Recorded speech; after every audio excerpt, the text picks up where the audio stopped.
அக்கா, என்ன பண்ணுறீங்க இங்கே உட்காந்துட்டு? வா வா, உட்காரு வா. பெரையூத்துக்கு அரை டம்ளர் தயிர் வாங்கலான்னு வந்தக்கா.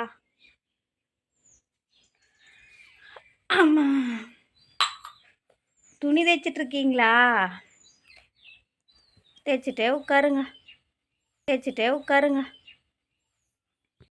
அப்புறம் உங்கள் மருமகளை காணோம், வீட்டுக்குள்ளே ஒரு சத்தத்தையும் காணோம். காலையில் எங்கேயோ 2 பேரும் பைக்கில் போனாங்கம்மா. ஓ, 2 பேர் வெளியே போயிட்டாங்களா? எங்கே போயிருக்குறாங்க 2 பேர், மகனும் மருமகளுமே? தெரியலையா? நல்லா அவங்க எங்கே போகிறாங்க வந்துக்கிறாங்கன்னு நான் கேட்டுக்க மாட்டேன். ஏன்னா நான் எதுக்கு கேட்குறேன்? அவங்க புருஷன் பொண்டாட்டி எங்கேயோ போயிட்டு போகிறாங்க, நான் எதுக்குமா கேட்குறேன்?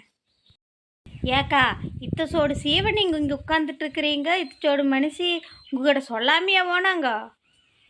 அக்கா, உனக்கு இன்னும் விவரம் பத்தலக்கா. நம்மெல்லாம் மருமகளை முளையிலேயே கிளி எறியணும், இல்லைன்னு வைங்க நம்மளை ஏறி மிதிச்சுட்டு போயிடுவா. என் மருமகளை பாருங்க, எள்ளுனா என்னையே நிற்பா. ஏன்னா நான் அந்த அளவுக்கு வச்சிருக்கிறேன். ஆனால் உங்கள் மருமக உங்ககிட்ட சொல்லாமையே போகிறா. அப்போ உங்களுக்கு என்ன மரியாதை கொடுக்குறாவோ? நீங்கள் அதை கேட்க மாட்டீங்க. ஏதோ புது மருமகன்னு போட்டு விட்டுட்டு நடக்கிறீங்களா? இல்லை உங்களுக்கு இந்த நாட்டு நடப்பில் தெரியறது ஒன்றுமே தெரியறது இல்லையா?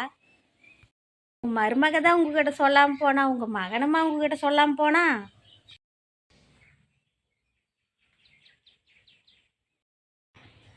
இப்போவே மாறிட்டான். முதல்ல எப்பவுமே உங்ககிட்ட சொல்லிட்டு போவானா? இப்போ சொல்லாமல் போகிறானா? நாளைக்கு உங்கள் வேச்சியவே கேட்க மாட்டாங்கக்கா. அதுக்கு தான் நான் சொல்கிறேன்னு.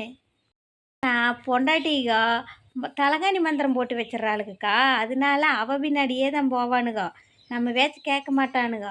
அதனால தான் சொல்கிறேன், நம்ம வேச்சு கேட்கணும்னா நம்மளுக்கு ஏதாவது சேர்த்து வச்சுட்டு நம்ம பின்னாடி வர வைக்கணும், சரியா? உங்களுக்கு ஒன்றும் பத்துறது இல்லைக்கா. நீங்கள் வெளியே 4 பக்கம் போய் பார்த்தீங்கன்னா தானே உங்களுக்கு தெரியும் என்னென்ன நடக்குதுன்னு. நீங்கள் இப்படி துணி தைச்சிட்டே உட்காந்துட்டு இருந்தீங்கன்னா உங்களுக்கு என்ன தெரியும்? சோறு கீழ்னு ஆக்குவாளா, இல்லை அது நீங்கள் தான் ஆக்குறீங்களா?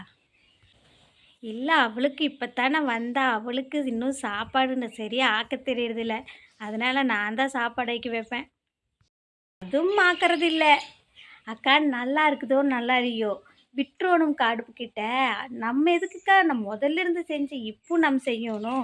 நீங்கள் கால் நீட்டி உட்காந்துட்டு நீங்கள் வேலை வாங்கணும், உங்களுக்கு பத்தாதுக்கா.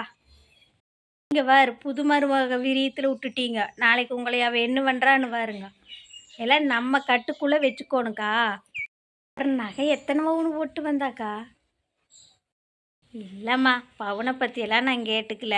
பொண்ணு கொடுத்தா போதுன்னு என் மகனுன்னு சொன்னான். நானும் அதுக்கு சம்மதிச்சு அப்புறம் கட்டிட்டு வந்துட்டோம். இந்த நகை எத்தனை பவுன் போட்டு வந்தாங்கிறதெல்லாம் எனக்கு தெரியாதுமா.